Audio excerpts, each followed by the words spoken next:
Hello, my name is Chris Enstrom, and I am the director of the Indiana Scholar Corps Americorps program. Thank you for your interest in Scholar Corps.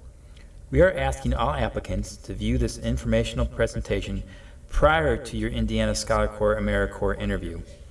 Please view this presentation in its entirety and make note of any questions you may have so that you can use the interview time to seek clarification. You will find my contact information at the end of this presentation. If you are still interested in joining the Scholar Corps program after viewing this presentation, simply send me an email and I will connect you with information regarding the next steps in the interview process. Our mission, should you accept it, will be to engage you in a year of extremely valuable service that will make a difference in the lives of 21st century scholars enrolled in colleges across Indiana, and develop you both personally and professionally so that you and your fellow Scholar Corps Americorps members can use this experience in your next steps in life. The commitment to be part of this program, a part of Americorps, and a part of national service should not be taken lightly.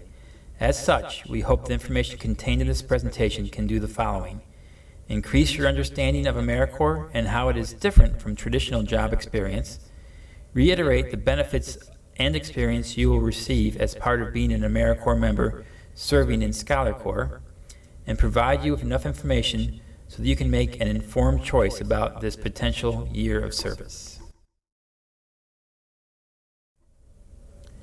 The next section of this presentation serves to increase your understanding of national service, of which the Indiana Scholar Corps Americorps program is a part of.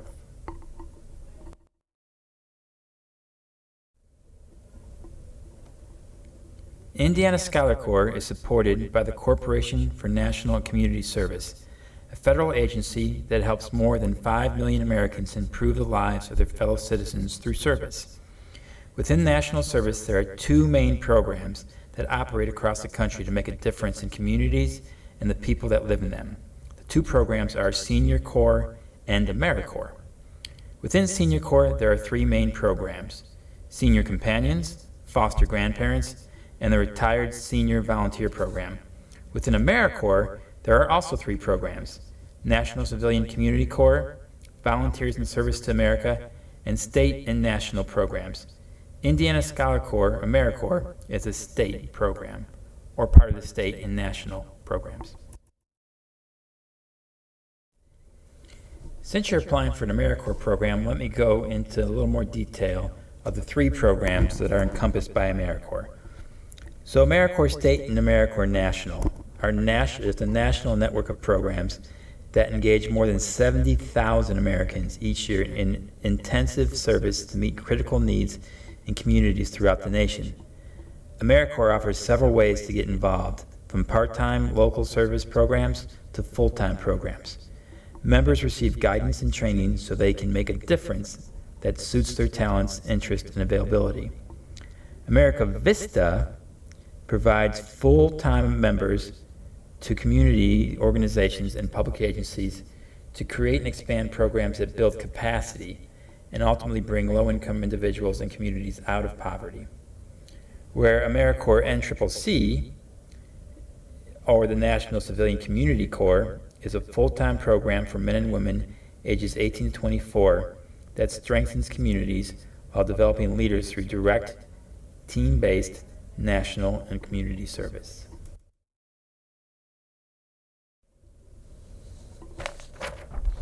Next section of this presentation serves to increase your understanding of Americorps.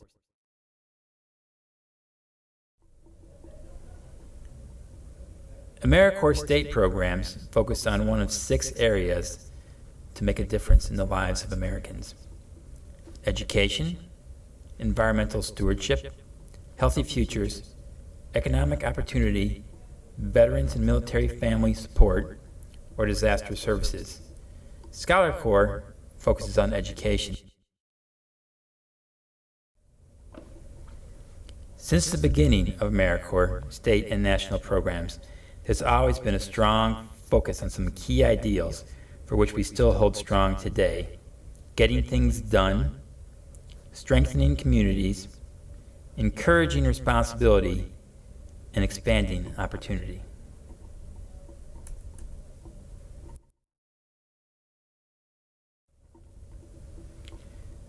Now that you have some background on Americorps in general, let's take a closer look at the Indiana Scholar Corps program that you applied for.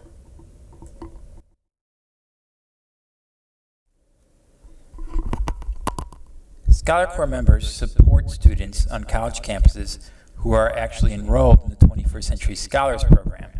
So before you understand Scholar Corps, you must have a basic understanding of what the 21st Century Scholars Program is.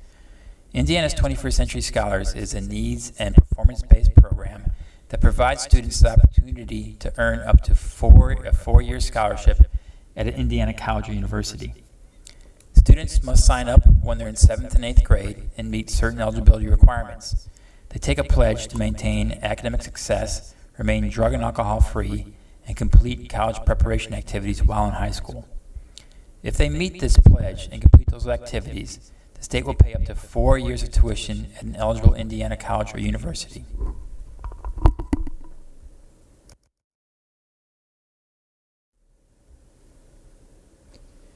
The program has been around since 1990 and has many successes. Currently, there are more than 110,000 students enrolled. And once students are enrolled in the program, they graduate from high school at a higher rate than most Indiana residents. They also enroll in college at a higher rate than most Indiana students.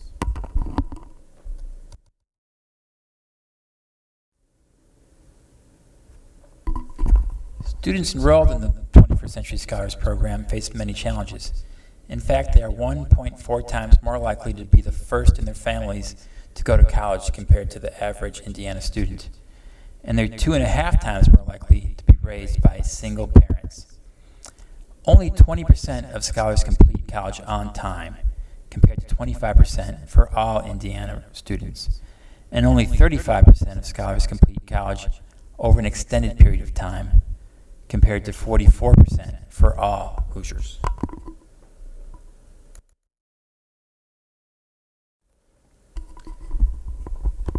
So the goal and purpose of Scholar Corps is really to help 21st century scholars address some of those challenges.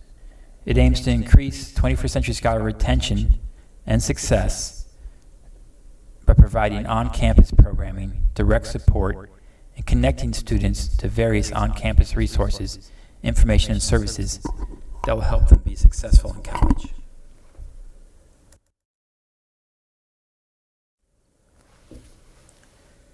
Scholar Corps helps support 21st century scholars so they can overcome some of those challenges through its reach. Scholar Corps aims to mobilize 17 full-time Scholar Corps Americorps members on 17 different college campuses across the state. On campus, the role of the members is to serve as an on-campus resource to first and second year 21st century scholars enrolled on each campus, with the goal of increasing scholar retention and completion through on-campus programming, direct support by the member, and connecting students to on-campus resources and programs.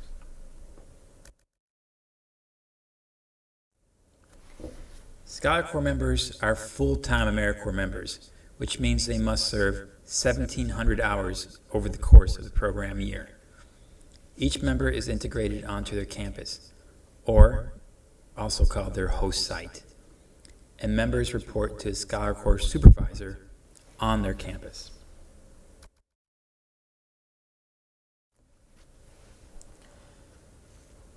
The Scholar Corps program year starts on August 1st, 2016 and runs through July 31st, 2017, and members have that time frame in which to complete their 1,700 hours of service.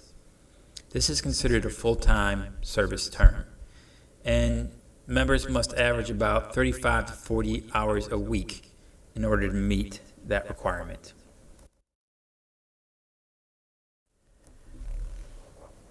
Scholar Corps Americorps members get several benefits, which we'll go over in more detail in the following slides, including an annual living allowance of $17,500, an Americorps Education Award of $5,775, upon successful completion of a full term of service, Americorps member health benefits, child care assistance for qualifying members, and student loan forbearance and interest accrual reimbursement on qualifying loans, mileage reimbursement to offset travel expenses for mandatory trainings and events, training and professional development opportunities, and excellent experience in higher education and student success.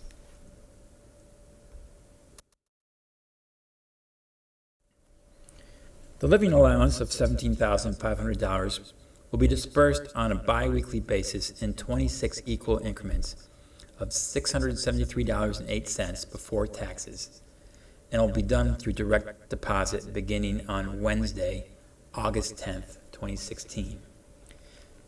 The living allowance is intended to support the member and their living expenses during the term of service. Active participation for full-time members would be serving a minimum of 20 hours a week. This is the minimum service they must meet in order to earn the living allowance.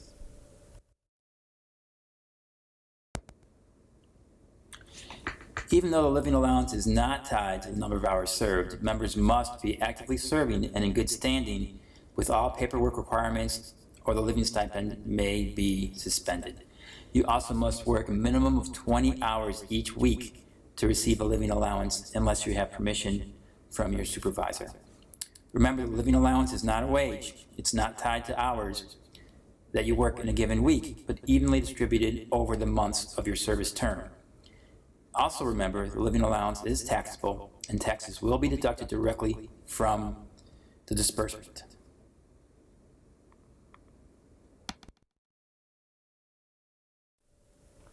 It's important to know that the living allowance is meant to be enough for one person to get by. It's not meant to be a salary or something you can sustain a family or support a family with. It's also important to know that your living allowance is not tied to how many hours you work in a given week. You need to work at least 20 hours a week to earn your living allowance, but whether you work 20 hours or 40 hours, the amount of the living allowance is always the same.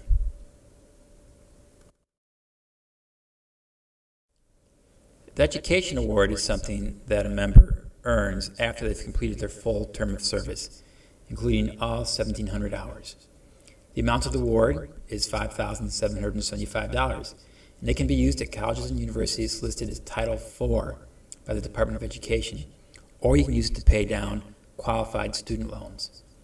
Members must successfully complete a full term of service, at least 1,700 hours, to receive the education award.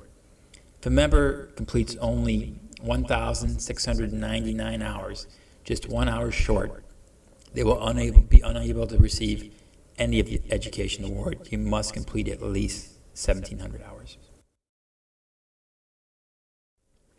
A few other things to keep in mind about the education award is that you can't transfer it to someone else.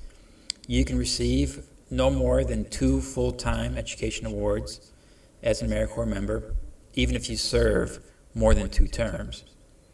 You can use the full education award, or you can use partial amounts to pay off student loans or to pay toward qualified tuition, and it is subject to taxes when you use it.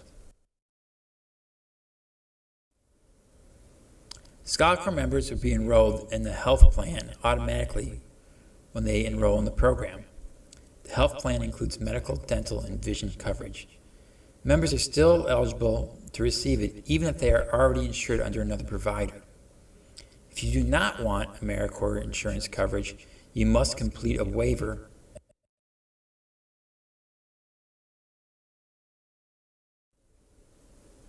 Additional benefits that we mentioned before include child care assistance for qualifying members, mileage reimbursement to offset travel to mandatory trainings and events, training and opportunities for professional development, including conferences and trainings, and excellent experience in higher education and student success working on a college campus.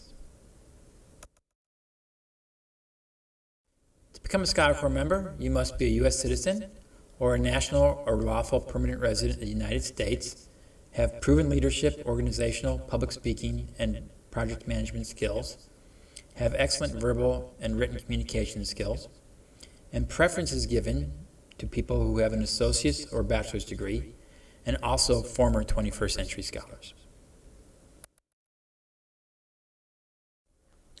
Most importantly, people who want to serve as a Scholar Corps member must agree to make a full year commitment that begins August 1st, 2016 and ends July 31st, 2017. I hope this presentation gave you a better understanding of the Indiana Scholar Corps Americorps program. If you're still interested in serving, please send me an email at censtrom@che.in.gov, and I will respond with the next steps in the interview process. Thank you.